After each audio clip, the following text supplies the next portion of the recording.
On May the 8th, 2024, a little-noticed hearing unfolded in Washington, D.C.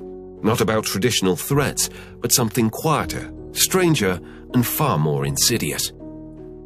The House Subcommittee on Counterterrorism, Law Enforcement and Intelligence convened under the title Silent Weapons. Their focus: anomalous health incidents, including Havana syndrome and the possibility that invisible tools are targeting Americans, from diplomats abroad to citizens at home. The hearing didn't just rehash Havana syndrome, it probed deeper. Could these silent weapons, microwave beams, pulsed energy, pose a much greater threat than simply a mere diplomatic nuisance? What you all are saying is there's a government cover-up of the fact that something is out there afflicting, targeting us. The gaslighting of AHI survivors continues to this day as history repeats itself. America's best men and women in national security are being targeted and neutralized in a global campaign. With a high-powered microwave system weapon that may have the ability to weaken, intimidate, or kill an enemy over time and without leaving evidence. The 2012 intelligence information indicated that this weapon is designed to bathe a target's living quarters in microwaves, causing numerous physical effects, including a damaged nervous system. There's a wealth of publicly available information concerning the history of directed energy, and particularly its scientific, intelligence, and military applications. I provide an overview in my written testimony. Given the many years our government has been experimenting with developing directed energy weapons, why would anyone not believe our adversaries are engaged in the same efforts? There's more than one way to achieve this same effect on the human brain.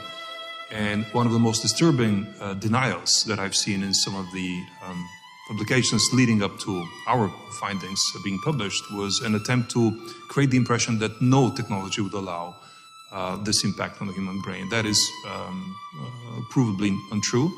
There have been experiments that prove that both acoustic and waves, directed waves in the ultrasound, primarily the ultrasound band, but also electromagnetic directed energy, especially pulsed nanosecond energy beams in the millimeter band through something called the Frey effect, which converts electromagnetic energy into an acoustic band wave that can be within or without or outside of the audible band, can have the same effect on the human brain, which can have long-term concussion-like symptoms. From my personal point of view, making this public is the best protection. These are very covert weapons, aren't they? They don't leave behind bomb fragments, bullet holes, etc. They could absolutely be used by our adversaries and have very low levels of, very easy to deny that they were even there, that they were used. Is that correct? That's correct. There's no entry or exit wound.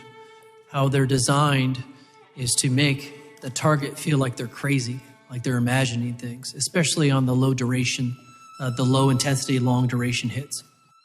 Havana syndrome first hit the radar in 2016.